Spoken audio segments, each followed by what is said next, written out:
Mom dresses 6-year-old son as girl, threatens dad with losing his son for disagreeing. No.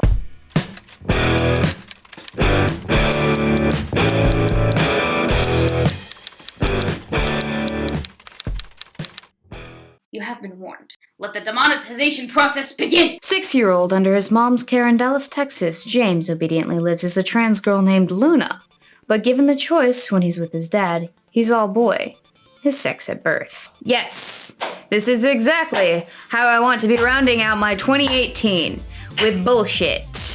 Utter buffoonery. Something to get me all fired up and spicy. And boy, am I spicy. Let's discover why, shall we? In their divorce proceedings, the mother has charged the father with child abuse for not affirming James as transgender, has sought restraining orders against him, and is seeking to terminate his parental rights. I may scream yet again. RIP your headphones, boys and girls. Preemptively, at least. She's also seeking to require him to pay for the child's visits to a transgender affirming therapist and transgender medical alterations, which may include hormone sterilization starting at age 8. And I thought the debauchery my dad had to go through during child custody battling my mother was bad. Bitch, you thought. When his mother, a pediatrician, took James for counseling, she chose a gender transition therapist who diagnosed him with gender dysphoria.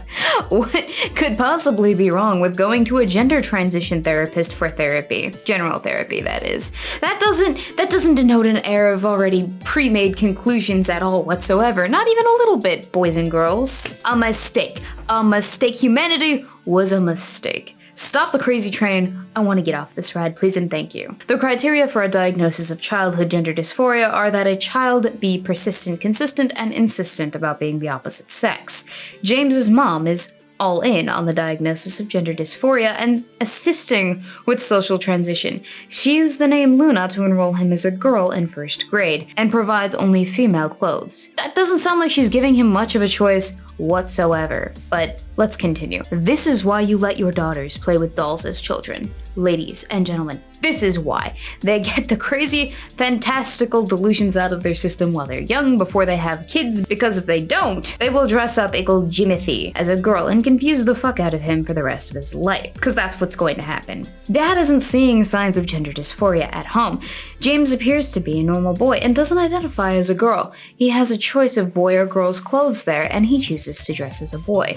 Do you see the difference in parenting methods? One is a little bit more liberal, the other is a little bit more constrictive to manipulation. But I digress. The sucky part of all this bullshit is that I don't think this is at all a social justify my pronouns meta instance. It's not oriented that way, at least in my opinion. I think this is more so a tactic to gain an edge in a custody battle, a very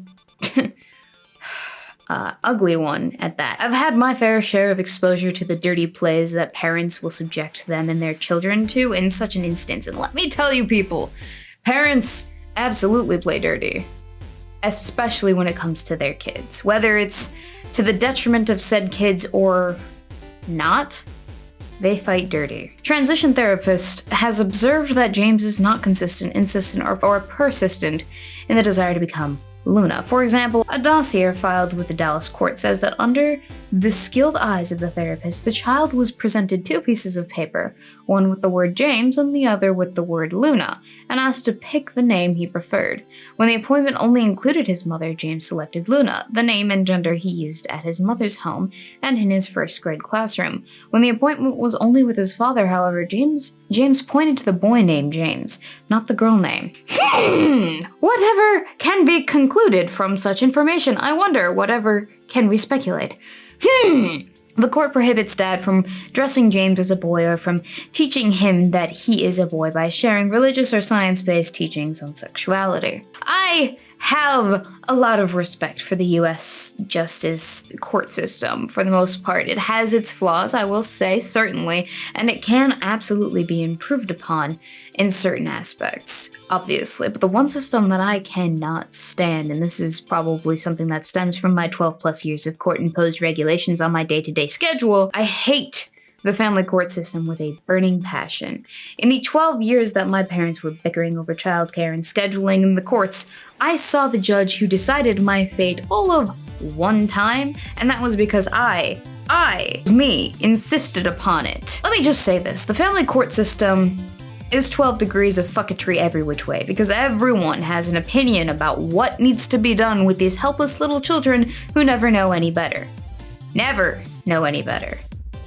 Never know any better? Quite honestly, it's kind of a thing that's up in the air. They can, they can't, depends on the age, depends on their maturity level.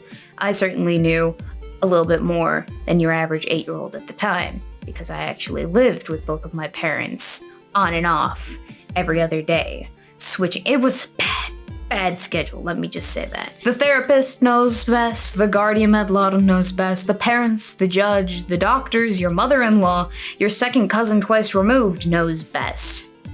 But no one ever really seems to ask the kid. I mean, sure, they're young, but they have some say in their existence, I would imagine. At least a little bit. I'm not saying that there is one specific person that you should absolutely ask. But it just, the entire process, it really fucks with a kid when you get that many people involved in raising one child, or 2 children, or whatever. It's ideally supposed to be between the parents only. But then you get like 80 other different opinions involved, and suddenly it's a hot mess. That's the only other way to put it, really. It sucks, because sometimes it's out of necessity, though. Sometimes the parents can't agree on anything for any reason at any juncture because they just hate each other's guts. That was certainly the case in my instance. That's probably the case with James. There's no right way to go about child custody disputes. And that, it really pisses me off because, quite frankly, the entire scenario can either go swimmingly or is utterly hopeless. Eyewitness accounts from friends corroborate Dad's observation of James preferring to be a boy. Ellen Grigsby shared in an email her observation after meeting James and his fraternal twin brother for the first time. They were both all boy and were having a great time.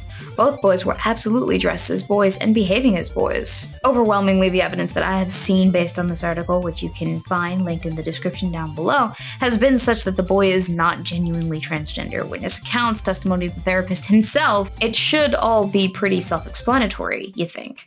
But it's not, and herein lies the apex of the problem. The bias in the family court system is every year exceedingly more prominent, at least to me. We have paternal figures who are overwhelmingly not awarded fair rights in this system that generally treats them as if they were worth nothing more than the content of their wallets. And then there's the children themselves being weaponized against their parents in an effort to slight them in some way. And then the gender binary identity of these children itself being weaponized to reach such an end.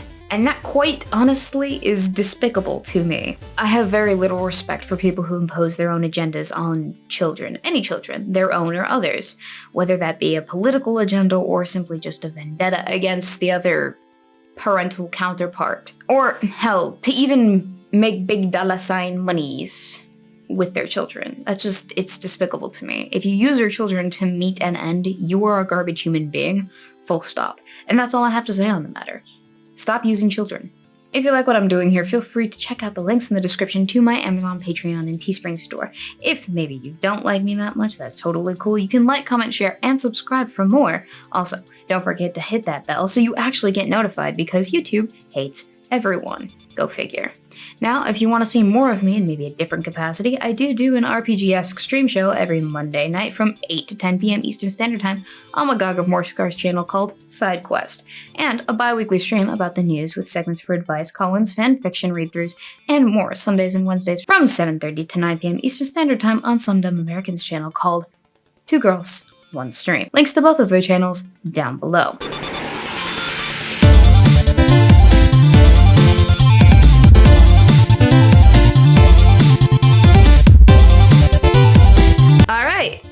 Guess what time it is? I just got the one package this week. That's okay.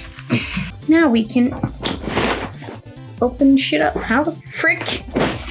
This has been taped shut. I guess we'll start with this edge. I love getting mail. I think I'm opening it up correctly. Holy shit! Hello, weebs. Don't think you got enough candy over Halloween. Here is some British candy as well as drinks. Angel Delight is making a comeback due to nostalgia. Enjoy the processed junk from the 70s. Custard is best served warm and Custard is best served warm in a consistency suitable to you. Spread over warm apple pie. Ooh. Enjoy that sweet taste, Peter, aka Cavalier 080854. Thank you, Peter Cavalier. Peter Cavalier. Yeah. We'll go with both. Aw, I love it when you guys send me notes and stuff. Twix. Irish latte. Milky Way. Ooh. Caramel wafer biscuits. I gotta try something that I haven't had that I can just eat by itself. I got so much British candy. Oh my god. Java cakes.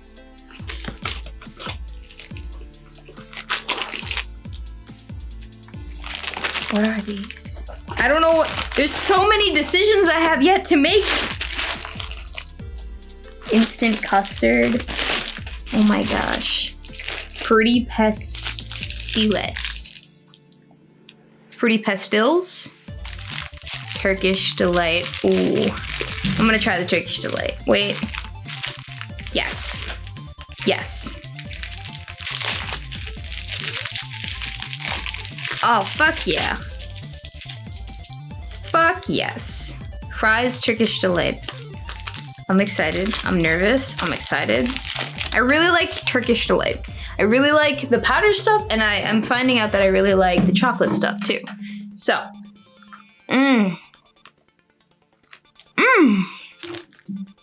good shit, man. All right. What else we got in here? I promise. Fudge. Lion. I've never heard of any of these except for the Twix. The Twix we have here. Boost. There's so much. Holy fuck. So are these like Whoppers? They're Maltesers. They're like Whoppers, right? Let's see. Yes, they're just like Whoppers. Oh my gosh. Guys, I think I'm gonna start a candy review channel. I'm just kidding. Ripple. I feel so spoiled. Look at this. The Incredible Bubble Chocolate. Lion. Toffee Crisps. Bounty. Angel Delight Butterscotch flavor with real... Ooh, is this some of that custard that I was reading about? Ooh! Whisper. Hot frothy instant chalky. This is great. Chocolate cream rich dark chocolate with smooth fondant center. Oh. Thank you so much, Peter. You've saved my finals week. All right, guys. Until next time, I hope you enjoyed this unboxing video of things that you have sent me. Until next time, P.O. Box is linked in the description. Oh, not linked, but it's in the description of this video. Go check it out if you feel like it. Please, no more dildos. And if you do send a dildo, send it with a return address so that I can sign it and send it back. All right, I'm gonna go hide these under my bed. All right, bye guys.